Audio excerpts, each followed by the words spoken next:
The Invicta Pro Diver, one of the most controversial watches in watchdom. Some people adore this watch, some people despise this watch. Who's right? Who's wrong? And do we keep it or not?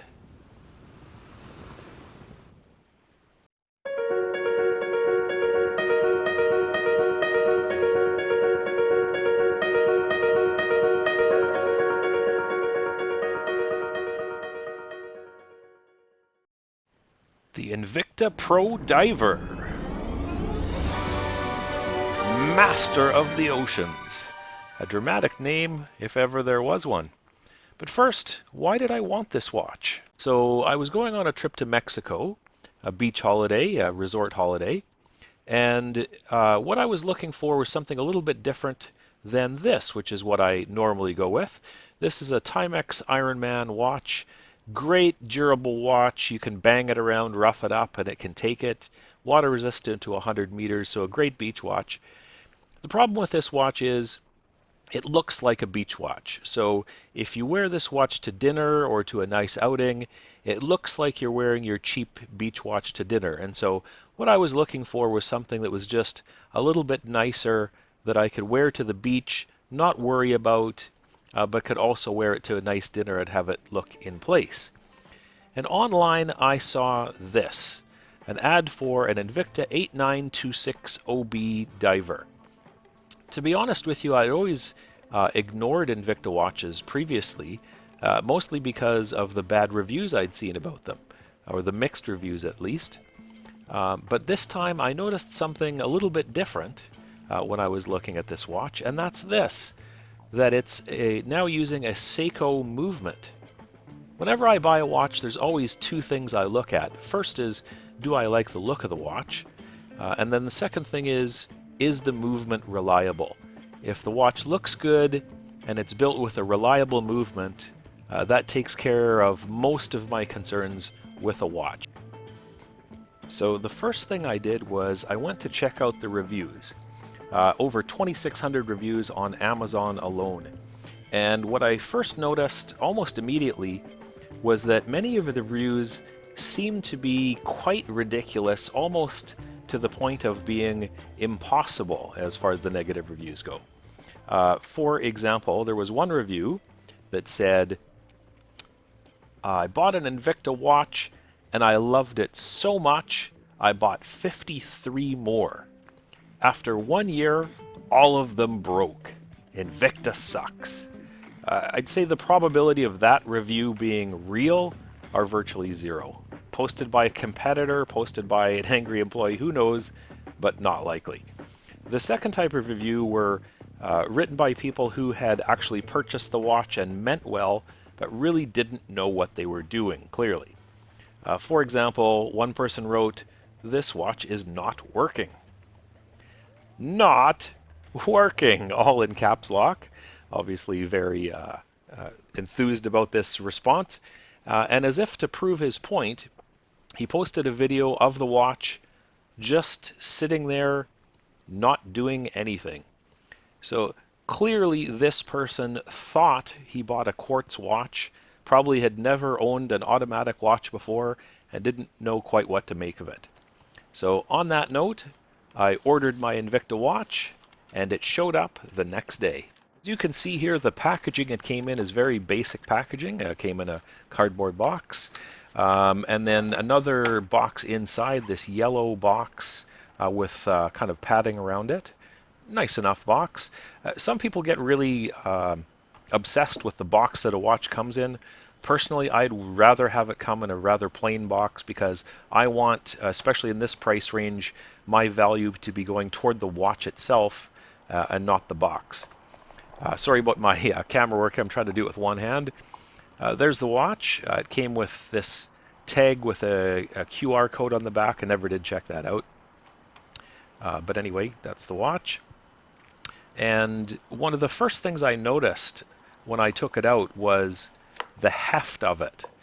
This is a very weighty watch. I was expecting something a little lighter at this price point, but clearly they had put, a lot of material into this. Nice hefty watch. They didn't skimp on the stainless steel. So the first impression, I have to say, was pretty good. Not bad at all.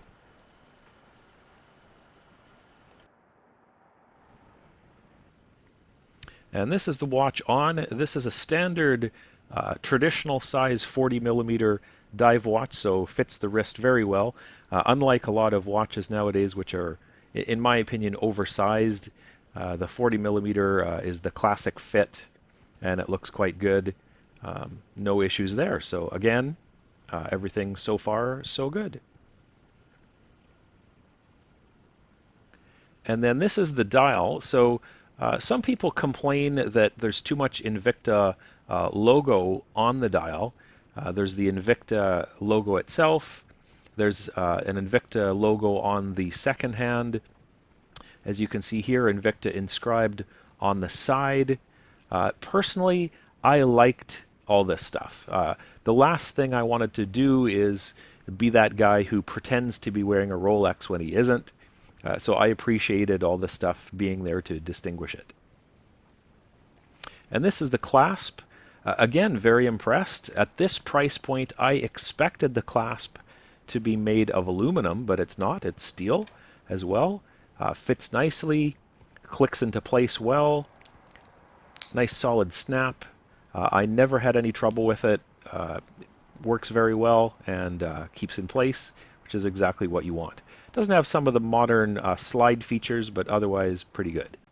The back of the watch shows the Seiko NH35A movement. Invicta's added a bit of flair by putting this yellow onto the oscillating weight, which is nice. The NH35A is a workhorse movement. It's not really made to be open caseback, so just made it something different. And next, I'm just going to talk about the bezel for a moment. So let me say first of all that this watch is not a certified dive watch, okay? And the reason for a unidirectional bezel is to calculate the amount of time you have left in your oxygen tank before you need to come up for air. So no one will ever be using this for its intended purpose. Yet for some reason or other, a lot of people are obsessed with the functioning of the bezel in a dive watch. I guess because they think it's an indication of the overall quality of the watch as to how well the bezel moves. Personally, it's not a big deal to me, but I'll show you what it's like. So as you can see on the bezel, there's a little bit of backplay, about half a minute of backplay. But other than that, pretty good. Clicks nicely, not too tight, not too loose.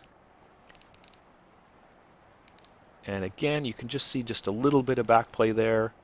Otherwise, very good. And that's all I'm going to say about that because I really don't care. And then the other thing that everyone wants to talk about on a dive watch is the Lume. Again, no one's going to be night diving or scuba diving with this watch in dark water. It's not a certified dive watch. But this one I can understand a little more because Lume actually makes the watch look more interesting even in daylight. And the watch that everyone compares when it comes to dials is this, the Seiko SKX. Really an unfair comparison when you think about it, because the SKX has huge dial markers full of lume, huge wide hands. It's just a lot of lume.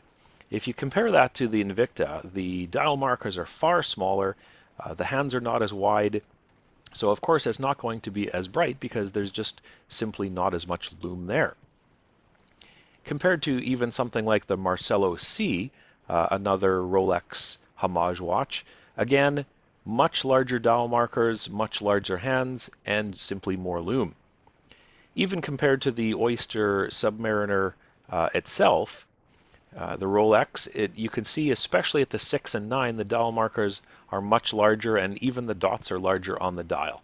So overall, how does the Invicta compare? Well, let's just say this. For the amount of lume that the Invicta has, it looks just fine. It looks good in daylight, looks good in dim light. If you're looking for a watch that's as bright as the moon, this isn't the watch for you, but it does the job, and for the amount of lume it has, it's actually quite good. So then I kind of came across something that I thought was a real problem. That was the crown. So I noticed when I was taking out the crown, I heard this awful grinding metal on metal noise, and I was trying to figure out what it was.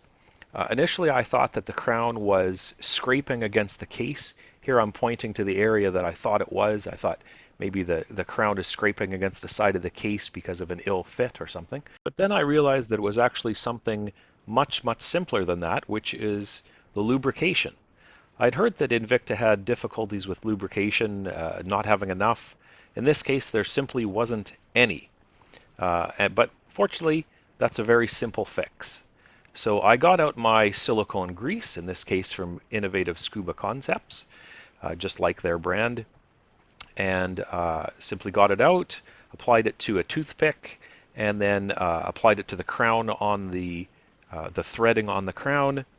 And as soon as I did that, everything was fine. That grinding was gone, and everything was good again. In fact, after having lubricated it, I was actually impressed with how good and how tight the threading on the crown was. And since we're on the topic of crown, let's just spend a minute speaking about the crown. So on a dive watch, you have to have the crown fully screwed in order to have it watertight and waterproof. And this has been a big issue for Invicta users online. So this gentleman, for example, posted a photo of his Invicta watch Pro Diver all clouded up and some nasty comments about the waterproofness of the watch. But when you zoom in, you can see that the crown is clearly unscrewed, or at least partially unscrewed, which would be responsible for that. This gentleman said that his Lume wasn't working anymore, which is usually a result of water damage. And even though the picture is really fuzzy, again, when you zoom in, there's the crown completely unscrewed. And that's not the way it should be, obviously. So this has been a big deal for Invicta. They've tried to reduce the amount of this happening, but it still doesn't work. When you actually get the watch, it comes with this card called Water Resistance, how it works and what you should know. And on the back, it even has the crown highlighted, saying when water damage occurs, most of the time is because the wearer did not close the crown. And yet it still happens. So for those who have never had a dive watch before, here's how it works. You unscrew the crown, and it pops open by spring action. One click to set the date, a second click to set the hands, and once that's done, you push the crown in until it catches the thread, give it a turn, then continue turning until it's all the way in to the end. And if you do that, you will not have any water issues, at least through the crown, on your watch. And since the lubrication was so bad on the crown, non-existent really, I thought, what if the caseback's the same? I better check that out. So I got out my 3-prong caseback removal tool that looks like this. Now, just a note on this, I could have just as easily used a 2-prong caseback removal tool like this. You can buy these on Amazon or eBay for a couple dollars each, sometimes even just free pay for shipping to take that case back off. So just unscrewed the case back, and sure enough, same thing.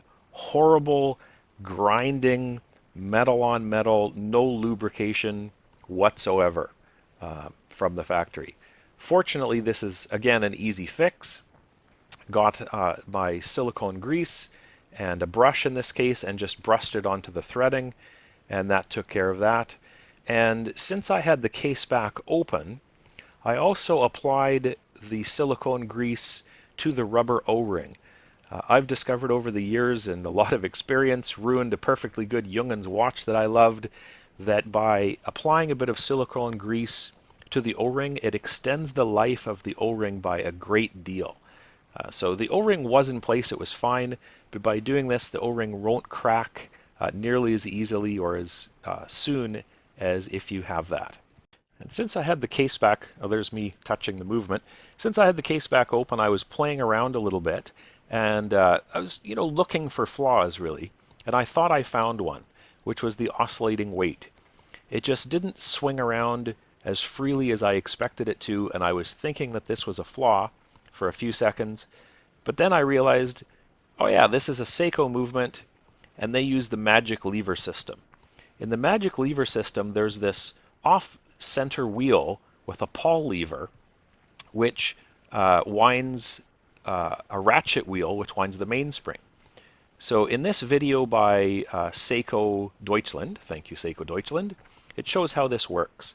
So when the oscillating weight swings back and forth, this off-center wheel moves a one-way clutch, they call it, which is like a ratchet wheel, back and forth. So even small movements in the oscillating weight wind the mainspring quite a bit. So I didn't have any issues with the watch whatsoever keeping it wound. That was quite good. But it is, if you're not used to it, a little disconcerting to see that the oscillating weight just doesn't swing as freely as it does in some other models of watches. Here I'm just trying to flop it over to get it to work. But it was a non-issue. It was absolutely fine. So with the watch back together, it was time to take out the links and size it. So standard links in this watch band, just press out the cotter pins in the direction of the arrow, and that takes care of the resizing. In my case, I had to take out 3 links to get it to fit properly and put it back together after that. And I've mentioned it already, but I'll say it again. The links in this watch are absolutely standard links in every way, with standard cotter pins, and you push them out in the regular direction of the arrows. The reason I mention this is because there's a lot of crazy stuff online about watches just falling apart. For example, I was walking down the street minding my own business, and all of a sudden the watch fell off, smashed and hit the ground, and it's terrible. Invicta sucks. Well, there's nothing unusual about these watch links whatsoever.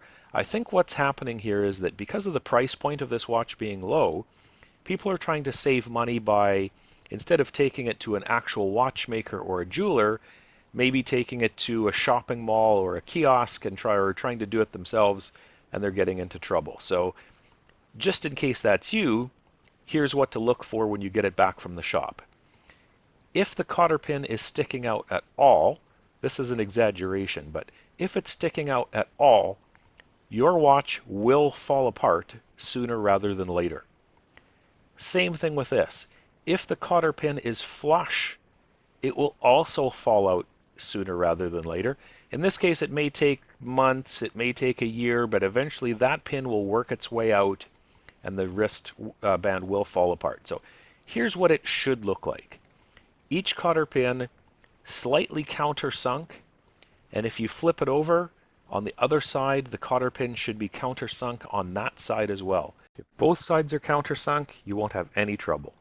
So now that the watch was back together and it was sized, it was time to pack up for Mexico. So, few clothes, snorkel gear, few bottles of suntan lotion, and good to go. So I have 1 full week in Mexico to test this watch out. How was the Pro Diver in the water? Were the reviews right? Was it waterproof? Was it not waterproof? There was one way to find out. And really, what I should have expected would happen, happened, which is absolutely nothing. The watch was just fine. I didn't just spend a few minutes in the water with it. I spent hours in the pool every day with this watch and didn't have any issues with it whatsoever. It was just fine, and it was no trouble whatsoever. Didn't fog up in the slightest. No issues with the crown, no issues with the casing. Everything was perfect, as it should be.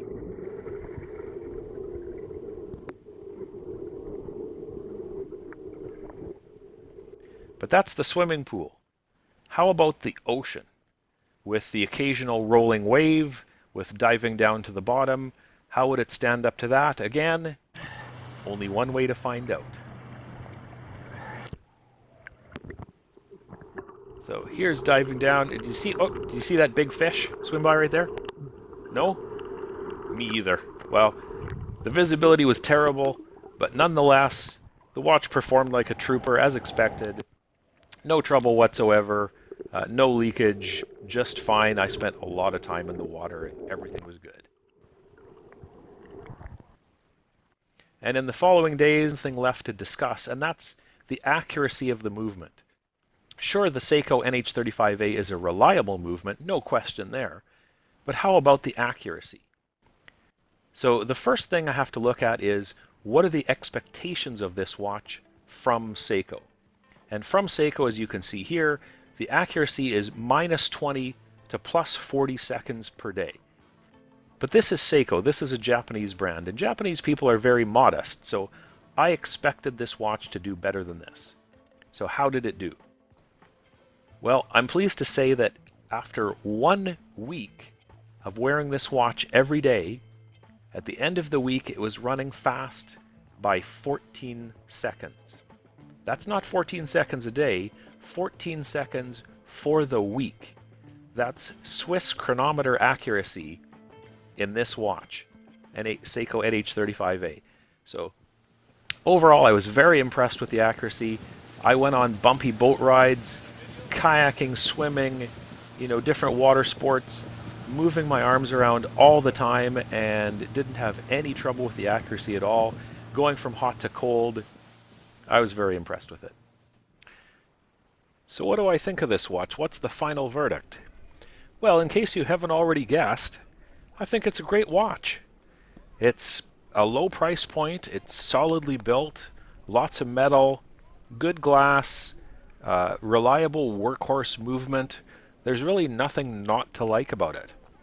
And one of the things that I really do like about it in particular is the fact that Rolex watches, I love Rolex watches. Rolex Submariner is an absolutely beautiful watch. But the problem is, because of the price point these days on Rolex Submariners, a lot of people don't use the Rolex Submariner for the adventure watch that it's meant to be. You're more likely to find a Rolex watch in a vault, unfortunately, than diving in the ocean. And even when I was filming this video, there were moments where I had sand in between the links, and I could hear the grinding of the sand in the links, and I thought to myself, if this were a Rolex, I'd be panicking right now. But because of the price point of this watch, you can use it as the beater watch, you can take it diving, you can take it doing your water sports, you can take it doing all that stuff, and yet it still looks great, even at a macro level, as you can see here. The detailing is pretty good. The branding was also very good for the watch. Some people might say it's too much, but in fact, when you're wearing it, it's actually quite subtle, and it's just the right amount so that you don't look like you're wearing a Rolex. This short clip here, you can see the silvery color of the steel. In bright light, the steel has a really beautiful silvery color, very nice. So overall, great watch. At this price point, it really has nothing against it. At a higher price point, sure, I could dig for flaws, but at this price point, I think it's a very well done watch by Invicta, the Pro Diver. So that's my review of the Pro Diver. There are more reviews coming up, so if you like it, please subscribe, and I will see you in the next video.